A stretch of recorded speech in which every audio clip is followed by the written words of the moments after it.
Good morning, this is Lex. This is Tuesday, July 17th. In today's video, I'm doing a live day trade video on BAC, Bank of America. Bank of America yesterday was an earnings winner, and the overall sector in banking is finally starting to rally after being beaten down pretty much all year, or at least in the past 3 months.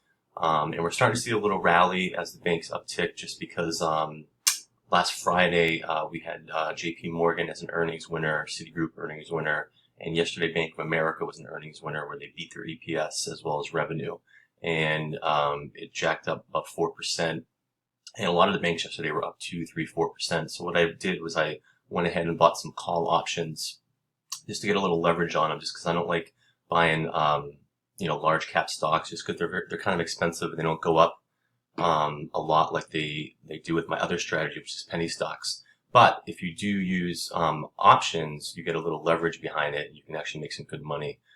So that's what I did. I went long yesterday, 5 contracts, Bank of America. And I actually used Robinhood just because I've been liking Robinhood for options because there's 0 commissions.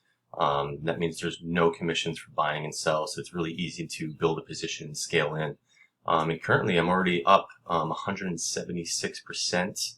From yesterday on 5 contracts. Really small investment. It was only $75, and I've already turned that into $210. And I'm looking to sell this into a morning spike, or maybe even sell it midday if the rally continues, which I think it probably will. So let's take a look at what's going on with BAC. I went yesterday and bought a short-term July 20th call options at the 29.5 strike. I got in at between 13 and 15 cents. My average is 15 cents. And right now the mark is 42, so I've already almost tripled it. And if you look over here at the option statistics, you can see the calls way outnumbers the puts. So there's so much buying pressure here. 522,000 calls against 269,000 puts. So it's almost double. So everybody was buying yesterday on the news of the banks.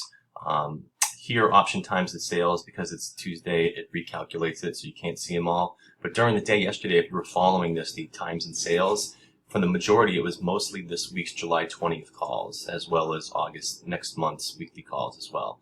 A lot of buying pressure. If you take a look at the chart, this is the intraday chart. A nice intraday chart of higher highs and higher lows. Just doesn't really get that much better as a chart than this, where it just keeps going up gradually. If we take a look at the daily chart, you can see that the overall chart technicals are pretty good. You get your MACD crossing over, you have your RSI not anywhere near overbought or oversold territory. And if you look at the TD sequential, we got a price flip 1 yesterday with a ton of volume on the news.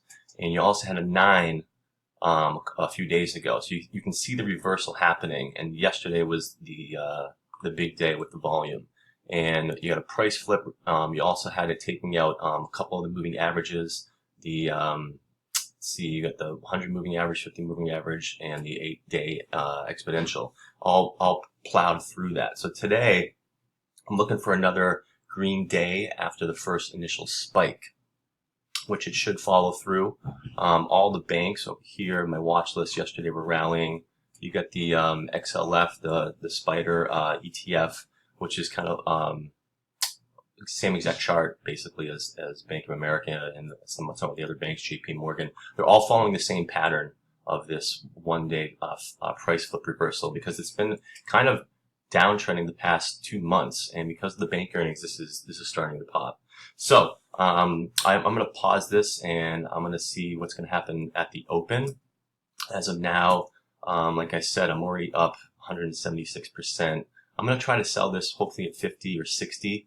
And try to make this maybe a $250, $300 trade if I can get it that high. I'm also long XLF, which is the ETF sector. I got 2 contracts those were the July 27th call options, which I got the strike at. Actually, let's take a look. What did I get that at? XLF ETF. I'm trading the July 27th at the 27.5. So both of them, I am actually in the money. I started Bank of America out of the money, and now I'm in the money, and the expiration's Friday. So there is a time decay with Theta, but I'm not worried about it because it's only Tuesday. I still have 4 days to cover to exercise the option. So anyway, I'm going to pause this, and I'll see you guys in a few minutes. It's 2 minutes before market open. We just hit a new high in pre-market on Bank of America, 29.88. So I'm looking to sell this into hopefully morning spike, which so far looks pretty good. Setting up the bid 29.83. So my call option mark right now is 42 cents. So I'm gonna look to try to get somewhere between 45 and 50, unless it really breaks out. But I'm gonna check out the first 5 minute, 1 minute candles, and if it goes up, I'll hold. If not, I'll probably just sell and realize the profits. So it'll be another minute here. Here we go. Got my order ready. That would move the needle one way or the other on UNH. Well, look, I just think this is the 29.9. This is the premier, other than Visa, stock in the Dow that everybody loves, and I just think that you really saw services be great, and that's what you want. You want recurring business, which is services, and I just thought that the number was sensational. So I challenged us on it. I was aghast at the down 7. I'd love to see something long when it's down 7.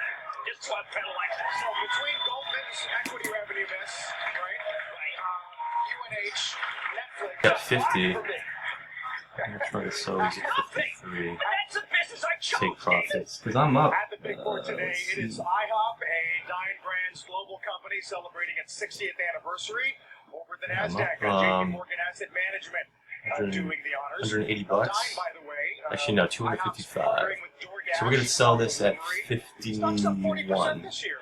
It was down very much. It had a change of leadership. There were a lot of issues that drove it down. I think people feel like that the dividend could be in doubt, and it turned out to be all Paul Score's new CEO doing quite a good job. There is, it mentioned DoorDash.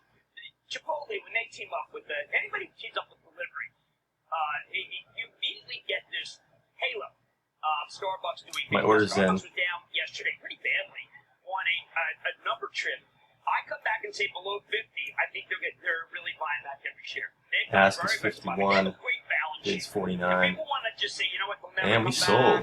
Kevin Johnson Nice. hasn't figured out Trade. this or hasn't done that. They had So a lot that of people voting was for him than I thought, and they are a buying nice back stock aggressively. So it could be a move. $53 One decent number. What's the trade It's not a dictate under trading today. 24 It's not trade. hours. We're not overly concerned. The president is I'm at back from 51. his Really exciting good stuff. trip overseas. I'm also long XLF, which is the ETF, spider ETF for banks, which is also rallying. So I'm going to let that ride a little because this is for next Friday expiration, July 27th. But yeah, so that was a nice 235% gain.